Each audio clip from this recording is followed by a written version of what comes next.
Assalamualaikum pelajar hebat, bagaimana kabarnya? Bapak doakan semoga kalian dalam keadaan sehat walafiat ya. Jumpa lagi dengan saya, Pak Yoga, dalam mata pelajaran Bahasa Indonesia. Pelajar hebat, jika kita selesai membaca novel, ada unsur yang mungkin kita tidak sadar, tapi kita paham dengan apa yang dimaksud.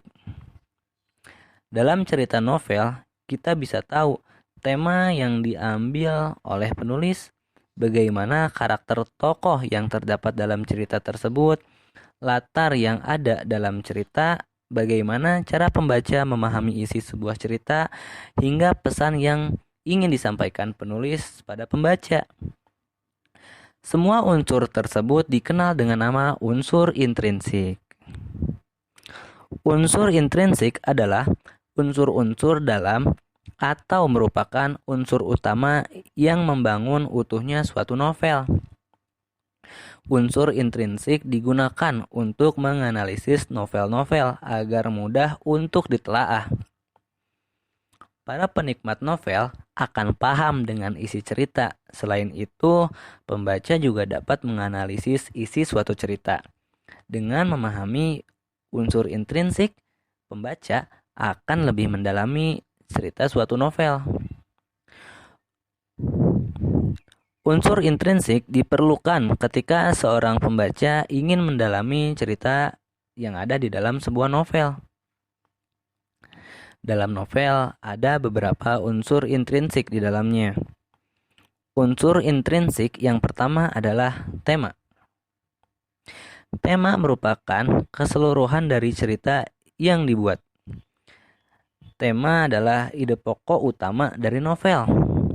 Dapat dikatakan tema adalah akar dari suatu novel.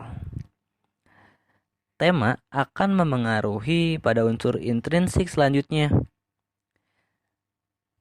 Tema juga tidak hanya satu, tapi dapat berupa campuran dari beberapa tema. Contohnya seperti horor komedi, cinta horor, atau sadis komedi. Unsur intrinsik yang kedua adalah penokohan. Penokohan ialah suatu pemberian watak atau karakter kepada tiap-tiap pelaku dalam sebuah cerita. Para tokoh tersebut dapat diketahui karakternya dari ciri fisik, lingkungan tempat tinggal, dan juga cara bertindaknya. Berdasarkan peran tokoh utama merupakan tokoh yang dikuatkan dalam sebuah novel. Sedangkan tokoh tambahan atau figuran adalah tokoh yang membantu atau mendukung cerita. Dalam sebuah novel dapat memiliki beberapa tokoh utama yang dapat dikenal dengan sering munculnya dalam cerita. Sedangkan tokoh figuran hanya muncul beberapa bagian. Kehadiran tokoh figuran hanya untuk menunjang cerita dari tokoh utama. Nah, jika dilihat berdasarkan watak, tokoh antagonis adalah tokoh yang digambarkan sebagai sosok yang penuh kelicikan, jahat, dan penyebab munculnya suatu konflik. Sedangkan tokoh protagonis merupakan tokoh yang mengalami konflik bersama dengan tokoh antagonis. Berdasarkan perkembangan cerita, terdapat tokoh yang statis, yakni tokoh yang tidak mengalami perubahan dari awal cerita hingga akhir. Selain itu, ada pula tokoh berkembang. Tokoh berkembang adalah tokoh yang mengalami perubahan seiring konflik-konflik pada cerita. Unsur intrinsik yang ketiga adalah alur.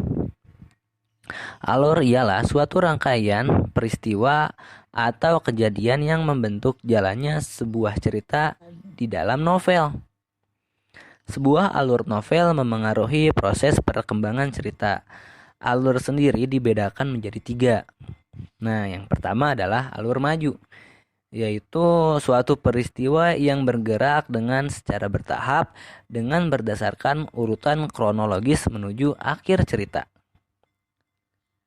Yang kedua adalah alur mundur, yaitu suatu rangkaian peristiwa atau kejadian yang berjalan mundur dari cerita yang dikisahkan. Nah, yang terakhir adalah alur campuran, yaitu alur yang mencampurkan masa kini dan masa lalu. Alur campuran disebut juga alur bolak-balik. Cerita dari alur ini biasanya mengungkapkan konflik yang belum selesai dari masa lalu dan masa sekarang. Balik lagi ke unsur intrik. Nah, yang keempat adalah gaya bahasa.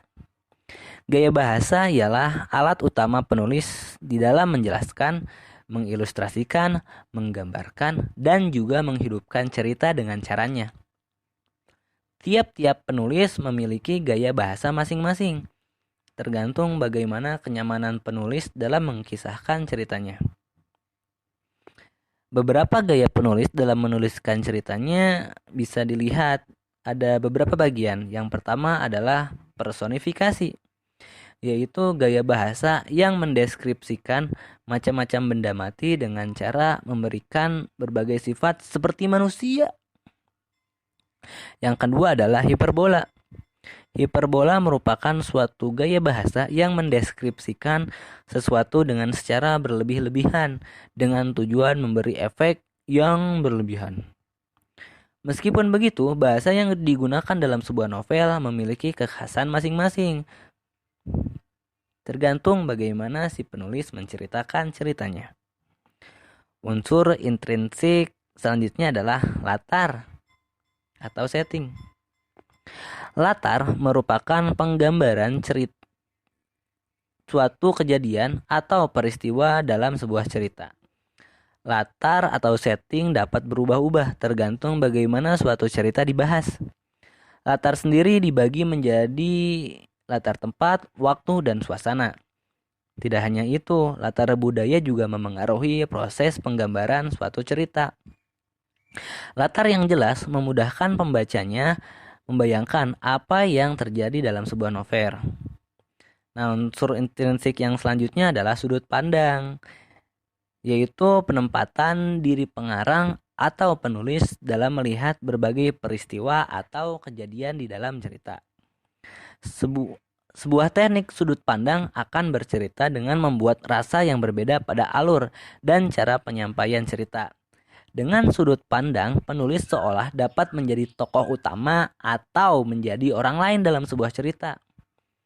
Nah, sudut pandang dibagi menjadi dua. Yang pertama adalah orang pertama.